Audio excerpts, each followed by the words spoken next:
Hello, good morning students, class 8th SST. As you know very well, in SST we are describing chapter number 3rd in history. Chapter number 3rd is administration under the British. So in this chapter we have discussed about the timeline and objective of this chapter, and today we will discuss about limitation of regulating act. Regulating act की क्या limitations थी, क्या कमियां थी, उसके बारे में हम स्टडी करेंगे आज। The act did not clearly define the powers of the supreme court. इस एक्ट में सुप्रीम कोर्ट की जो पावर थी उनको क्लियर रूप से डिफाइन नहीं किया गया था। It was not clear whether it should follow Indian laws और British law. It was not clear whether, और ये भी नहीं क्लियर किया गया था कि it should follow Indian laws, कि ये इंडियन भारतीय कानून को मानेगा या ब्रिटिश कानून को मानेगा। And second point is the powers of the governor general and his council were not clear. जो गवर्नर जनरल की जो पावर्स थी और उसकी काउंसिल की जो पावर थी उसको भी क्लियर नहीं किया गया था। So there were often misunderstanding between them, इसलिए इनके बीच में मिसअंडरस्टैंडिंग बनी रहती थी। The governor of Bombay, now Mumbai, जो बॉम्बे का गवर्नर था जिसको अब मुंबई कहा जाता है, एंड मद्रास जिसको अब चेन्नई कहा जाता है, were not brought fully under the control of the governor general. Pitt India Act 1784, Pitt India Act 1784, William Pitt became the Prime Minister of England in 1784। 1784 में जब विलियम पिट इंग्लैंड के प्राइम मिनिस्टर बने, पिट introduced an act in 1784। 1784 में उन्होंने एक act introduce किया इन British parliament में, which came to be known as the Pitt India act, जिसको पिट इंडिया एक्ट के नाम से जाना गया। उनके नाम से ही उस एक्ट को जाना गया। This act made the governor general the real master of India. इस एक्ट ने गवर्नर जनरल को इंडिया का वास्तविक मास्टर, मालिक, स्वामी बना दिया। The control of the British parliament. It also remove the defect drawbacks of regulating act and the cause of conflict between the governor general and his council.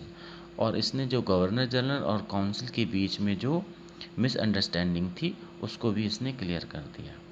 It place the company and it's affairs under the control of British parliament.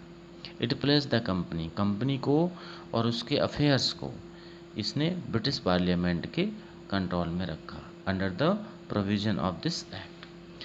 Commercial and the political functions of the company were separated. अब commercial और political function दोनों अलग अलग हो गए। Board of control was set up the direct superintendent and control the affairs of the company's territorial possession in India.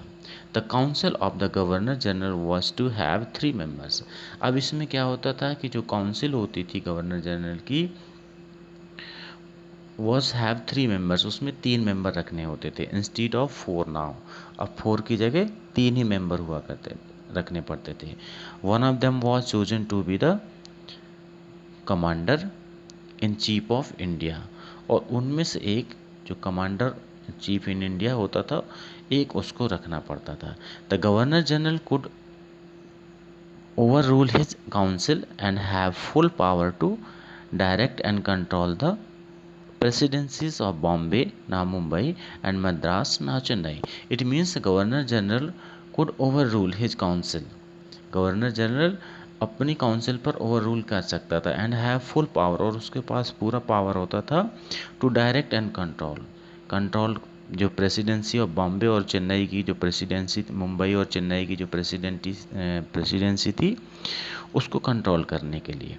A special court was created in England to try to catch the company's officials who committed any kinds of offense in India। अब इसमें क्या हुआ, special court was created, एक special court बनाया गया England में जो करता था कि जो कंपनी के जो केसेस होते थे ऑफिशियल केसेस जो भी हुआ करते थे, who committed any kind of offence, जिसमें किसी भी प्रकार का अपराध इंडिया में हुआ हो, उस केस उस केस की सुनवाई स्पेशल कोर्ट में होने लगी और इंग्लैंड यानी ऑफेंस अपराध होता था इंडिया में और सुनवाई होती थी इंग्लैंड में। Board of control consisted of 6 members appointed by the king and held office officials who committed any board of the control consisted of 6 members appointed by the king and it held office as per his pleasure. Expenses of board of control would be borne by the company. The Charter Act. Charter Act क्या है? Under the Charter Act of 1793, the company could retain the monopoly over the eastern trade for another 20 years. The Supreme Court was made powerful and companies officials were forbidden to accept gift of any kind. Under the charter act जो 1793 में बना, इसमें क्या था कि company को retain in monopoly over the eastern trade for the another 20 years. The supreme court was made, इसमें supreme court को पावरफुल बना दिया गया and company's officials were forbidden, और कंपनी के जो ऑफिशियल्स थे उनको किसी भी प्रकार का गिफ्ट लेने के लिए मना कर दिया गया। इस पिक्चर्स में आप देख रहे हैं William pit, prime minister of England.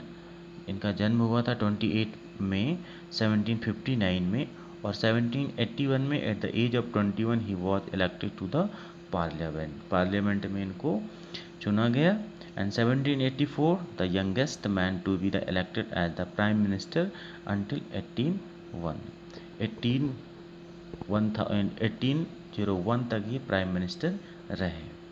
1846 serve again as the prime minister, फिर से ये प्राइम मिनिस्टर बने एंड 1806 डाइड और 1806 में इनकी डेथ हो गई। So in this way today we have completed Limitation of Regulating Act and Pitt India Act 1784 and Charter Act 1793. In our next videos we will discuss about Charter Act of 1830.